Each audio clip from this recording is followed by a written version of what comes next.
Mr. President, today is a day when many senators are speaking about Judge Gorsuch and about the Supreme Court. And as I think many know, in the last week in the Judiciary Committee hearings and in other settings, I have announced I will vote against Judge Gorsuch on the final vote tomorrow, and I believe I have made my reasons for my opposition clear. I have thoroughly reviewed and considered Judge Gorsuch's record and where he fits within American jurisprudence, and I have no second thoughts about my decision. But as I look around at what has just happened on this Senate floor, I am sick with regret. So I rise now to speak in defense of the Senate. The Senate has been hailed by many, including our nominee to the Supreme Court, Judge Gorsuch, as the world's greatest deliberative body. And yet today, I think one more blow has been struck at that title and reality. The late Senator Robert Byrd, who served in this chamber for 51 years, would famously remind new senators that in war and in peace, the Senate has been the sure refuge and protector of the rights of the states and of a political minority. Of course, although Senator Byrd was the longest-serving senator as a Delawarean, I grew up in the tradition of Senator Joe Biden, a 36-year veteran of this body, who left its ranks only to ascend to the vice presidency and spend 8 more years as its presiding officer. Since I had the honor of assuming Senator Biden's former seat, I have committed to following his example of working across the aisle through Republican and Democratic administrations with whomever is willing to roll up their sleeves and get to work for the American people. And I know my colleagues share in this foundational commitment to serve our constituents and country. But as I look around at what just happened on this floor, with too little discussion of its lasting consequences and too little visible concern or even emotion, I must ask the question, where are we headed? You can't see it, but around this chamber are white marble statues, busts of former presiding officers, of former vice presidents of the United States. They are in the halls outside this chamber. They are at the upper level of this chamber in the galleries, and all the former vice presidents are memorialized in these white marble busts. And former Vice President Adlai Stevenson, the grandfather of the Illinois governor who ran for president in the middle of the 20th century, former Vice President Adlai Stevenson said when he delivered his farewell address to the Senate on his last day in office as the presiding officer of the Senate in 1897, said, and I quote, "It must not be forgotten that the rules governing this body are founded deep in human experience. They are the result of centuries of tireless effort to conserve, to render stable and secure the rights and liberties which have been achieved through conflict. By its rules, the Senate wisely fixes the limits to its own power. Of those who clamor against the Senate and its mode of procedure, it may truly be said they know not what they do. In this chamber alone are preserved without restraint 2 essentials of wise legislation and good government, the right of amendment and of debate." Close quote.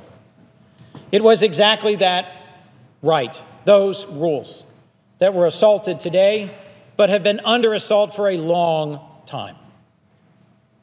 In recent days, I have reached out to my Republican and Democratic colleagues, trying to see if there was some way we could reach a reliable consensus agreement to safeguard these institutional values and avoid the events of today and tomorrow. I told my colleagues I was not ready to end debate on Judge Gorsuch's nomination until we could chart a course for the Senate to move forward on a bipartisan basis when considering future Supreme Court nominations. I think for us to get to any constructive conversation about moving this Senate forward requires owning the role that all of us, each of us, have played over our time here, whether a few years or decades, in bringing us to this point.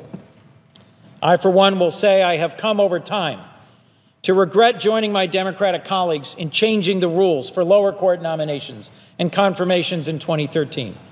Of course, I could give an entire speech on the obstruction that led us to that point. I could document the Republican and Democratic deeds and misdeeds of the last Congress and the Congress before that and the decade before that. As my more seasoned and seniored colleagues demonstrated in the Judiciary Committee deliberations, those who have served here longest know best the record of grievance of Congresses and decades past. And I anticipate that many of my colleagues will come to regret the decisions and actions taken today and tomorrow in this Congress and in Congresses ahead. And instead of focusing on that shared regret, I want to work together not to continue to tear down the traditions and rules of the Senate, but to find ways to strengthen and fortify and sustain them. I worked to try and find a solution to get past this moment on the brink.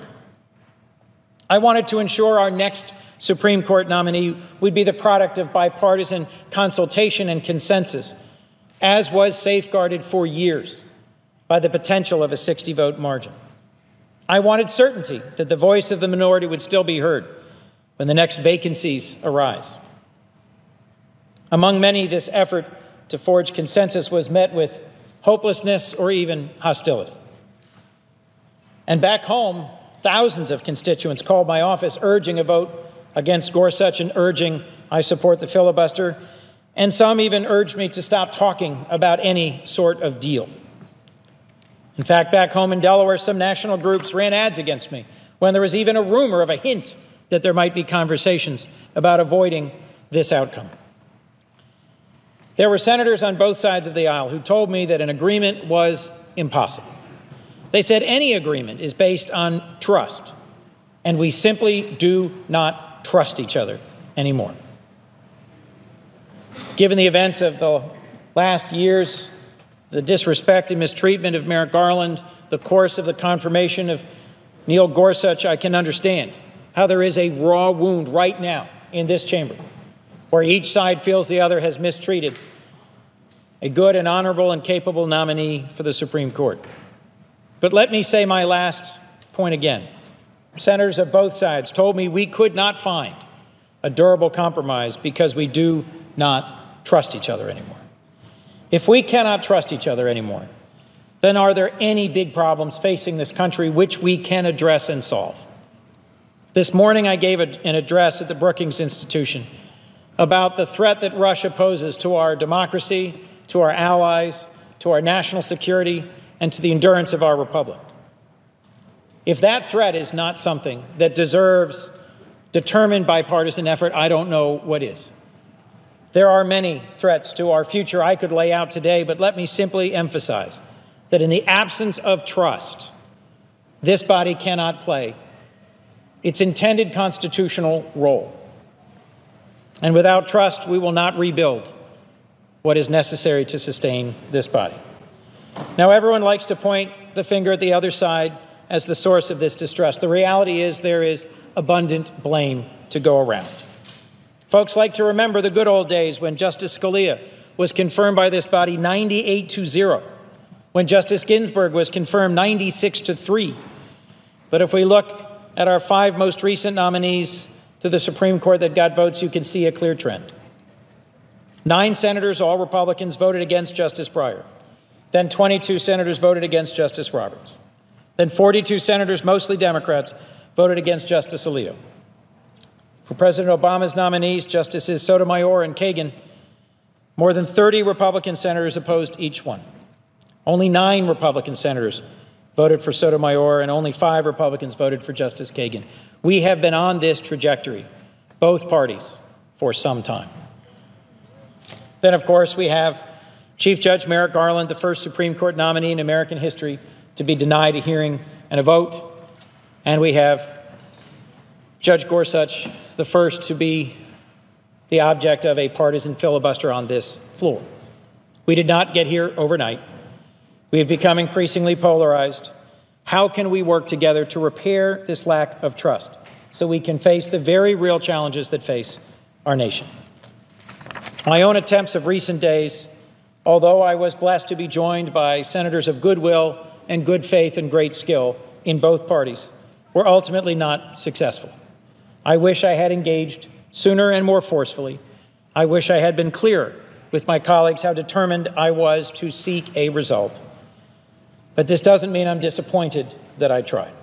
And it also doesn't mean I'm going to stop. I am not going to stop trying to fix the damage that has been done, trying to find a better pathway forward. And I ask my colleagues, if you know what you have done today, then what will we do tomorrow? How can we avoid the further deepening, corrosive partisanship in this body? What past mistakes can each of us own up to? What steps can we take to mend these old wounds?